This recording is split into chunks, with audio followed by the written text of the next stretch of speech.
Why has iGaming been slower to leverage the influencer marketing channel compared to other sectors? I think that it's been a fear, obviously, with the regulations. I think the regulations are so tight on it, and I think that it's where people like us here at the GOAT agency, we basically make the most of that in the sense that we are experts in the field, in the sense that we can take that on. You know, brands themselves are very scared to do it because they don't know what's going to go out and whether it's going to be correct and what's actually going to drive value.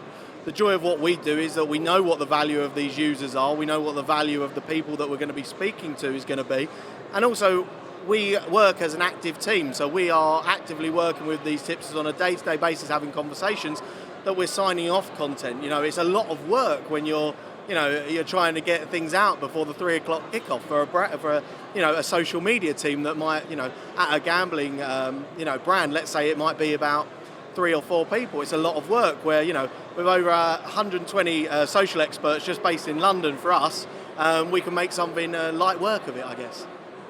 What do you think are the main myths and misunderstandings around influencer content and marketing that need to be dispelled? I think that the main myth, of course, is that, personally from my point of view, is the fact that we just plonk brands in front of people.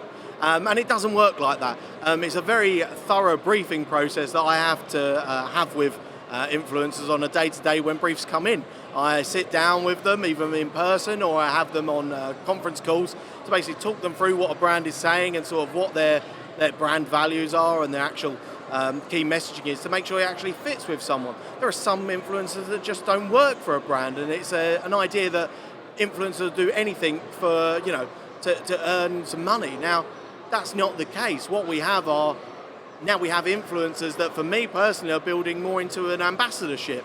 They want to be ambassadors. They want to be seen long term with a brand. So how do we monitor that? How do we go about that? Well, that's just easy. That's, again, being very frank with the first conversation we have and saying, look, these guys want to work with you, but I want to make sure that you're the right person. And do you think you're the right person? And the truth of the matter is that the most influencers, if they don't think it's right, they will just turn around and say it, and especially when it comes to the gaming space, because these guys obviously have deals that they might have sorted out with other people personally. What we need to do is obviously take a step back and work out what they already have, and we can counter that, I guess.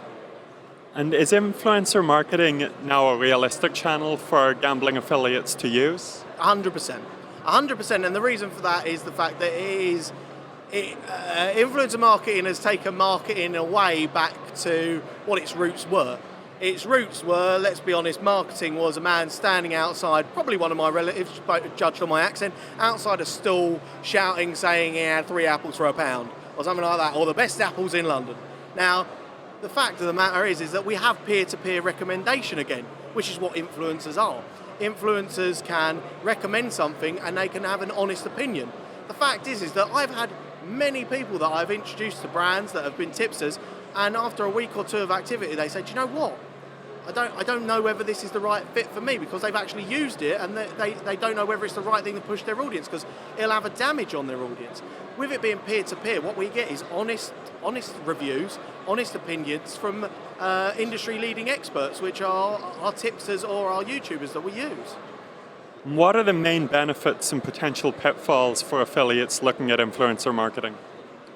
I guess the main pitfalls are making sure that people are actually clued up on what needs to be included within tweaks. I think that there's a lot of... We pride ourselves on building these fact sheets to make sure people are clued up with what the brands are looking for, with key messaging, and also in terms of like the guidelines that need to be met. I think there's a lot of pitfalls that when brands go out there and do them themselves, or with affiliates doing it themselves, they might not have the expertise or knowledge on how it should look or how it should work. So I think that's the main pitfall of that part. And what was the second part of that question, sorry? The main benefits then. And the main benefits? Well, the main benefits of affiliates using it, I guess, is to expand and tell a narrative. The one thing I love about influencer marketing is that we're telling a narrative. We're not just posting something and go, here it is, here's the key messaging, and this is the sign-up offer. What we do is we tell a narrative. We use tipsters to basically work with cumulative challenges, whether they be daily doubles, whether they be a challenge bet of how do we try and get £1 to £100 by the end of the week. Like, it's building a nice narrative that looks nice on social. Users can interact with it, and people can respond to. It takes it away from what betting channels can't necessarily do themselves. And which gambling brands are now starting to use influencer marketing effectively, and what can affiliates learn from these brands? It's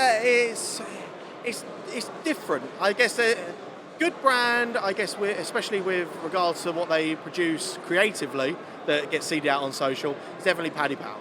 Paddy Power are above the OS because they know their audience. They have honed their audience, they know their audience, and they nail it down. Another good one in terms of especially building out to tips and affiliates. I'm really excited with the guys at SBK and Smarkets and the offer that they're currently giving. They're giving a social platform that actually they can pretty much work and build an actual conversation about how their bets are doing. When you can track form on users and things like that, there's something great about that. And if you can reuse and repurpose that, that's superb for social that you can do stuff like that. That's what brands need to be doing more, is working out how can my app actually be used, and I guess really sort of like, what's the word I'm looking for there?